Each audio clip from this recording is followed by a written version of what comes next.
Right, so today we're talking about geometric series. And essentially these are geometric sequences whose terms we add up. So underlying in this, so this is an example, and inside of this series we have a geometric sequence. So we have 2, 6, 18, 54. And we see that between terms we are multiplying by 3. So our initial term is 2 and our ratio is 3. And this defines a geometric sequence. So I can write the nth term in the sequence as un equals a, so this general form is a times r to n minus 1. So for this particular example, this is 2 times 3 to the power of n minus 1. So this gives us a formula for each term in this object, but a series is characterized by we're adding all these numbers up. And this could be infinite or it could be finite, but it's geometric because we have this geometric sequence. And now since we're adding these numbers up, we can ask the question, what is this value going to equal? So if it's finite, is there a nice formula for this sum? If it's infinite as well, is there going to be a formula as well? We can start off by looking at finite series, and there actually is a formula for this. So let's consider a general geometric sequence, and I'm going to write this as Sn, and we can write this just the formula for a geometric sequence. So the terms are a plus a times r, plus a times r squared, etc., plus dot dot dots, plus the nth term a times r to n minus 1. So this is a general form for a geometric series, the first n terms, and there's a formula for this sum. And we're not going to derive it here, I've got another video on that, but this formula actually equals, so it equals a times r to the n minus 1 divided by r minus 1.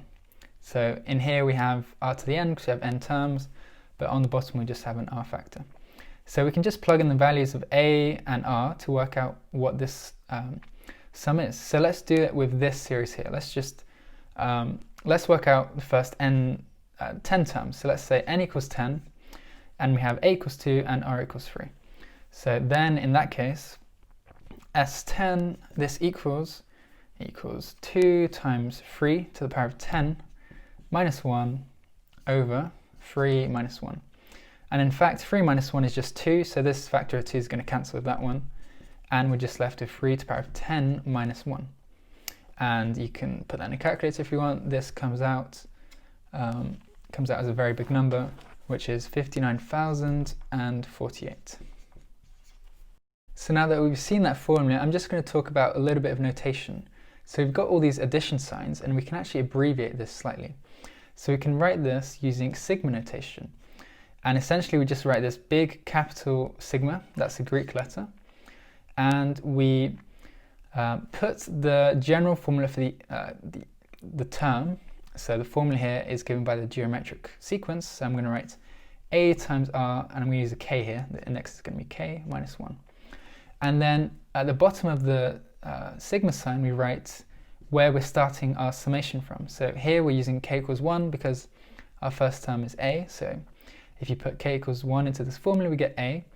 And then you have to imagine adding up all these numbers, so increasing k from 1, 2, 3, all the way up to your top limit. And for us, it's going to be n. So this kind of encapsulates all the addition symbols here into kind of a nice, convenient notation. So let's just practice that with our series here. If I don't know, I'll write S10 again because let's look at the first 10 sums.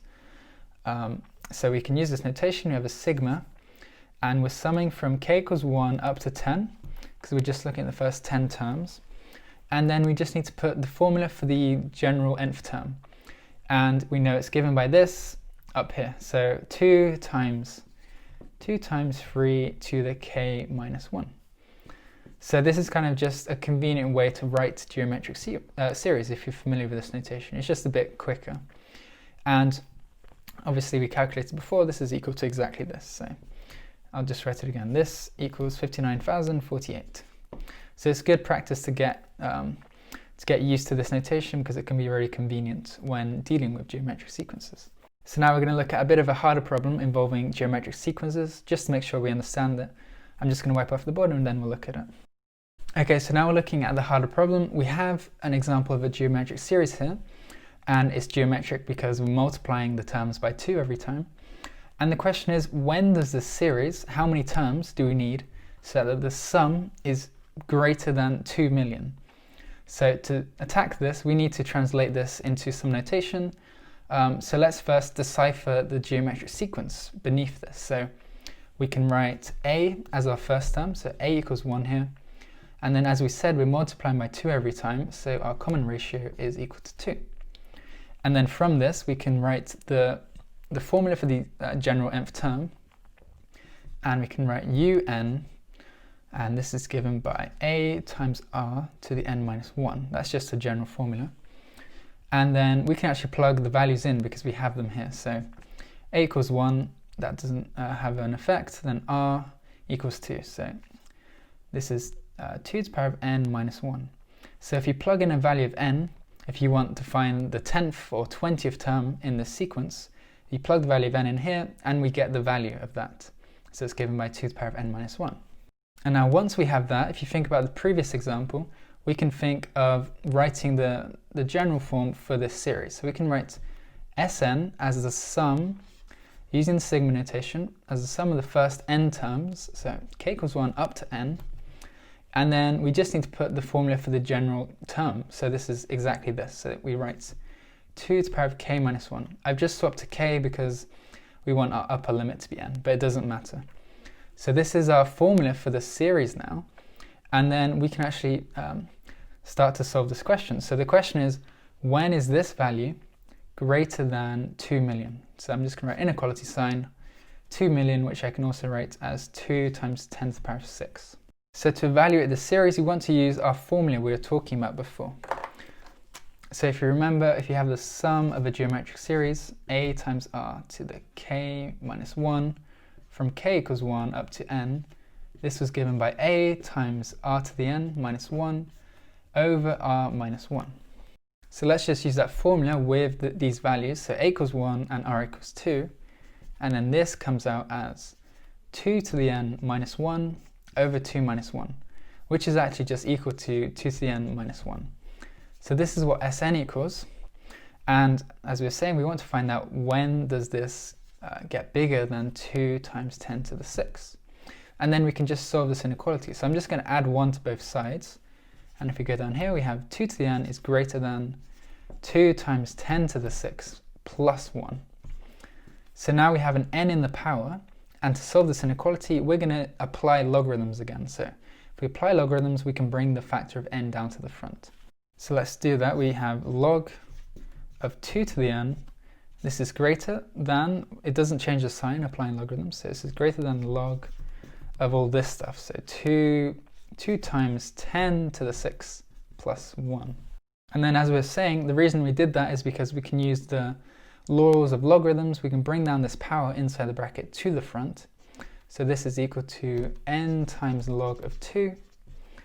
And then this gives us a formula for n. So this is when n is greater than log of 2 times 10 to the 6 plus 1 divided by logarithm of 2. And it's important that the sign hasn't changed because logarithm of 2 is a positive number. So we can actually evaluate this using a calculator. It's quite messy, but this comes out as roughly 20.9. So let's think about what we've just done. We've shown that this inequality is equivalent to this one. So we found when n is greater than roughly 20.9, then we have that this series is bigger than 2 million. So if we want to find out the first time that this series is bigger than 2 million, we just need to choose the next integer up from this. So if we choose n equals 21, then it satisfies this inequality, and we know that the series is going to be bigger than 2 million.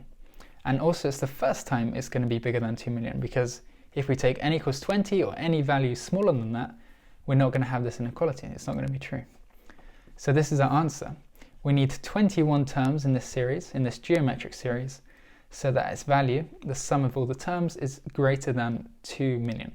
And we don't know what it is, but we know that it's bigger than 2 million. And that's just the question.